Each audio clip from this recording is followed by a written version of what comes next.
friend's address posted in the Glitch in the Matrix subreddit by Meth Leopard. My school has a senior project that is required for graduation. You learn a skill, have 4 presentations over the year, and that's about the extent of it, but you need a mentor for it, someone over 21 that has experience in the field. I chose bass guitar as an easy out, as I already knew how to play a 6-string. My mentor was my friend's dad, Steve. My school was really anal about paperwork, at least 10 sheets that need signing with the mentor's address and signatures as well. I vividly remember writing this guy's address down. It was 510 Hale Drive. I remember because I thought it was weird to have a 3-digit address. Mine is 6XXX. A couple months ago they built new houses on the street, and I noticed their address was in the 5000s.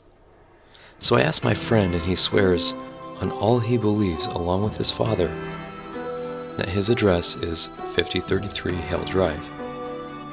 As with many of these stories, there isn't some dramatic conclusion, just uneasiness. I know for a fact, because of that project, that I've written his address equally, if not more, than he has in his whole life. Lost a Week, posted in the Glitch in the Matrix subreddit by Christian B. Martone. Happened in middle school. I wrote about it in a journal that my mother still has, hopefully the very same day, so that I could remember it. Writing doesn't necessarily help me to remember as well as it helps others, but reading does. I remember, albeit not verbatim, nearly everything I read. I couldn't find my homework Monday morning before school. I lived in a rural area at the time. The bus came very early. I was working on several big assignments the night before. One was particularly challenging, a history class assignment with a tough but funny and kind Vietnam veteran teacher. Missing work meant push-ups. The rest of my homework was also missing. My parents said they didn't remember me working on homework the night before, which is strange. Oftentimes they were glued to the TV like something out of the movies. I got to school and friends were making some strange jokes and references that I assumed they started while hanging out over the weekend without me. Then they talked about things in class I didn't remember, like a teacher belching loudly during a lesson, things that would be memorable. Eventually, I got into a writing class and realized that I'd have to explain my missing homework while dreading the history teacher later. I spoke privately to the teacher before class about my missing homework. She looked confused. She told me I wasn't assigned anything for the weekend. I must have startled her with my own confusion, because her surprised look made things stranger. As I described the assignment, she grabbed a gradebook and showed me my completed work. There it was, in my handwriting, A-. I'll never forget it. Like the day I met my wife. I turned it in the previous Monday, and all the interim work, too. I sat dazed for the rest of class and actually missed the lesson.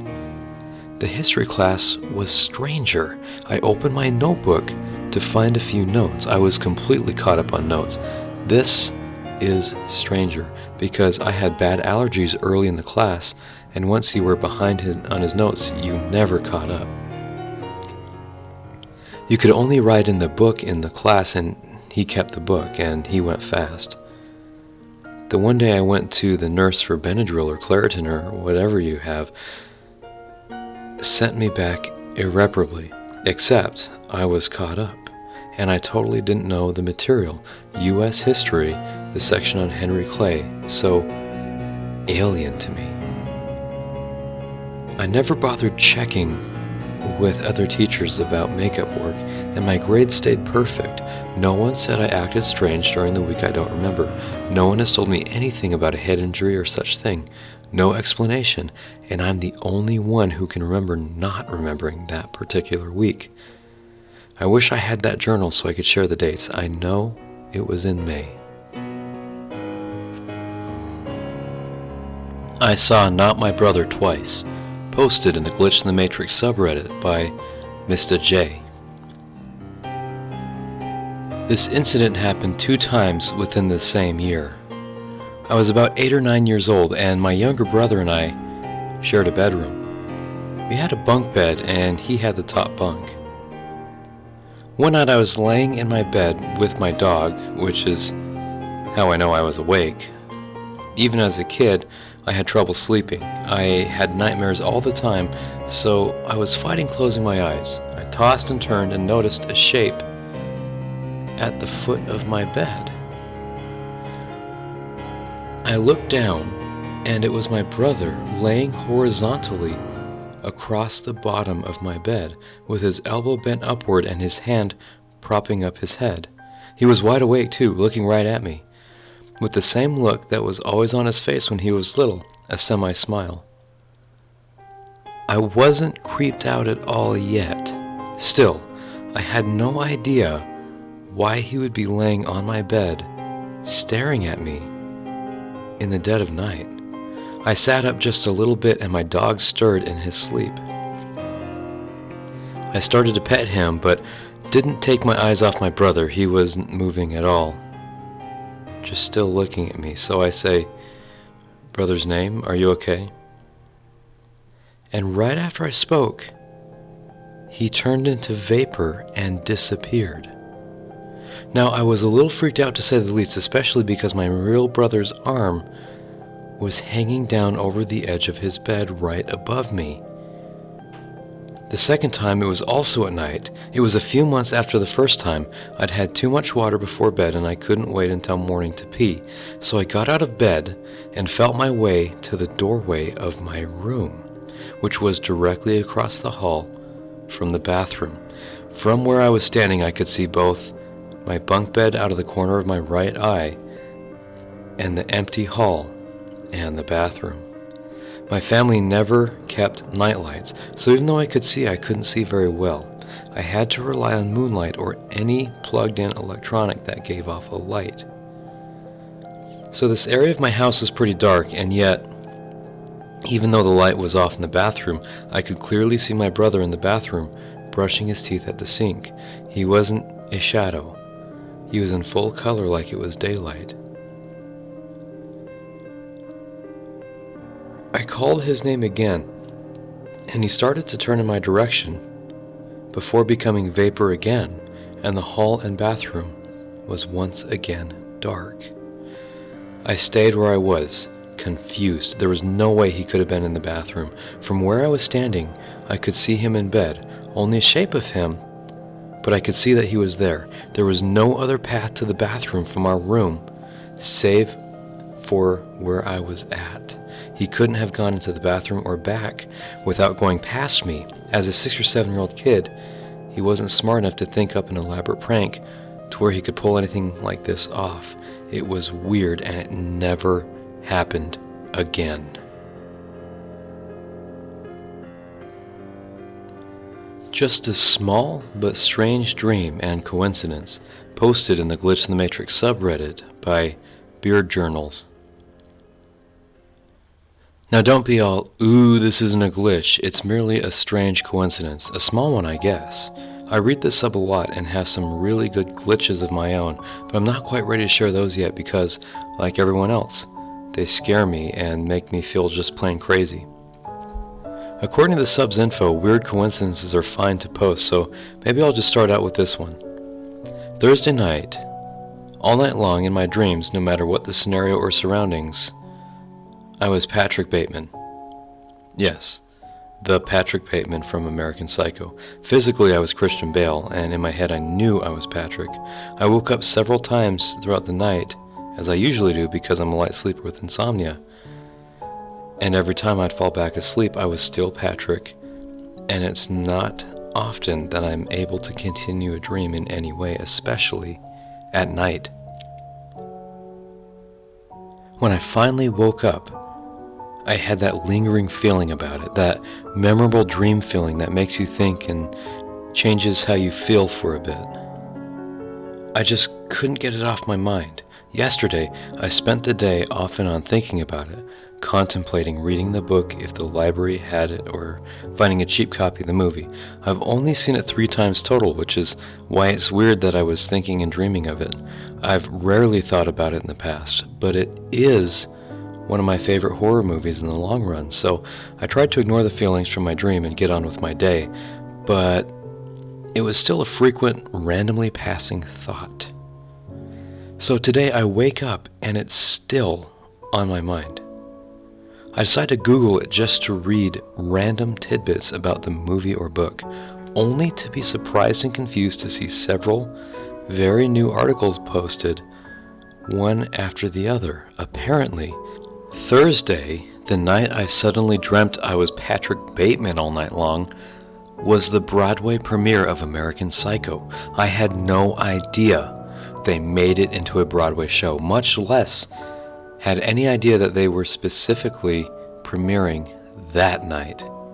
I don't have television or internet right now other than my phone, and I don't browse anything that would have had that information for me to randomly see absent-mindedly. I stick to pretty specific subs around here, and I'm fairly certain I would have noticed passing an article or post about it, seeing that it's a favorite movie of mine. Isn't it such a weird and specific coincidence? I've been having a lot of them lately too. They seem to come in waves. Picking up my phone, knowing a specific friend is about to text, and they do. Thinking of a song, and it comes on next. Thinking of a specific but random person I know, and then my best friend asks me about that person 2 seconds later. Coincidences both creep me out yet fascinate me. I always feel like it's the universe's way of communicating to us somehow that there's something hidden going on, and coincidences are its only way of hinting that at us without breaking any actual rules of our reality. While working at a summer camp, a dark figure woke me up, posted in the Glitch in the Matrix subreddit by One True Bitch Face. So this happened about 2 years ago, but I just found this sub.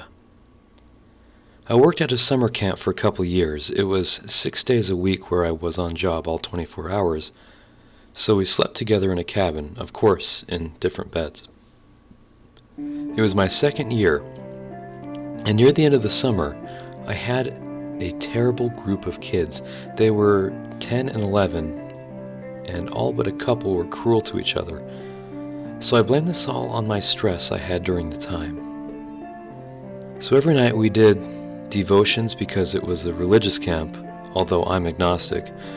I would get into it, and it was one of my favorite parts. You just ask kids any questions you want, from what is your biggest flaw to what do you like most about yourself to if you could have a superpower, what would it be? Basically, ask Reddit, but only asking children. This night, however, I was quite upset with them, and it was basically asking them if they felt it was fair how they treated each other and how we can actually all enjoy our next day together. I remember being so pissed, but hiding it because I wanted so bad for them to have a good week. I went to bed pissed. I was a camper there as a kid and would hate to experience the week some of them were having, but I managed to fall asleep hoping for a better day. Before I go on, the camp was known for being haunted. I never believed in it, and I still do not. But I was in Iowa on land where Native Americans brutally killed many settlers, and if you go into the woods, there are a few memorials by burnt-down houses. There are a lot of horror stories we tell older campers to freak them out, but most are made up. It's all in good fun. Back to my story. I woke up around 4 a.m. I heard, "Get up," in a loud, harsh voice. It was a bigger person in all black, so I thought it was my counselor co-worker who was a bigger guy. I almost said something, but then I heard him snoring. I looked over to his bunk and saw him sleeping. I looked back at the figure and it was watching me. So I did the heroic thing and hid under my covers. Now this is where it gets fun. I used to get the worst nightmares and was afraid to sleep, so I researched how to tell if I was in a dream. So I constantly checked the time for 5 minutes, because if you're in a dream, the time will change. And I kept looking at my hands, because if you don't have 5 fingers, or however you may normally have, then you're dreaming. None of that worked. I was awake. I checked once more by peeking out of my covers, and it was still there. I decided, screw it, it's not after the kids, and I don't like them that much. So I went to bed. Woke up the next day. I knew no one else did this, but kept telling people if they heard about someone pranking me and coming into my cabin to scare me. No one had any idea what I was talking about. No one else did it. Then I started telling people someone huge woke me up and started staring at me. After telling almost everyone, someone just gave me this scared look. Her name was Phoebe. She asked me if I was serious, and I assured her. She told me that about 8 other people had told her it happened to them when she was around. She was about 5 feet tall, so it wasn't her, and she was afraid she caused it. So then I put headphones in every night, and once the summer ended, I never returned.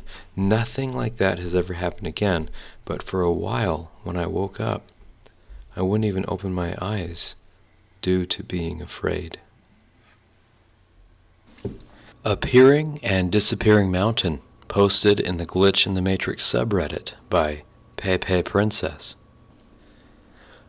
Let me preface this by saying I have lived in a small town with not very much around my entire life, and I really enjoy hiking, but typically have to drive about half an hour away to hike.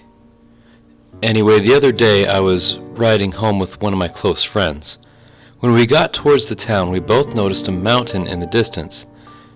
I had never seen the mountain before so clearly. I was super confused, so I asked my friend if she had ever seen it before, which she hadn't. Like I said, I have lived in this small town my entire life, and so has she. It's not like there's a skyline for the mountain to hide behind. We kept driving towards town, and when we turned to go home, the mountain was suddenly gone. We pulled over right after, and we turned around because of this and looked around just to make sure we didn't miss it when we turned. The mountain was literally gone. We dismissed it as us seeing things and got back to the main road, and the mountain was there again. At this point, both of us agreed that something wasn't right, so we went on a quest to find where the mountain is. We put mountain in 2 different GPS apps, but the closest one that showed up was one that was about a half hour away that I mentioned previously. We gave up on routing to this mountain and just turned down every back road near us until we found the mountain. We drove up the base of it, and I can confirm this mountain was definitely there. On top of that, the mountain is evidently a historical site. Both of us have lived there our entire lives, lived right by where this mountain is, and often drive home the same way we did when we first saw the mountain, so it's unbelievable that we've just never noticed this before. The mountain now shows up on my Maps app, as well as my friends, which makes this whole situation even weirder. What also makes this even weirder is the fact that I cannot see the mountain on my way to school every morning, even though it's less than 5 minutes away. Other people have evidently seen this mountain before and claim it has been there the entire time.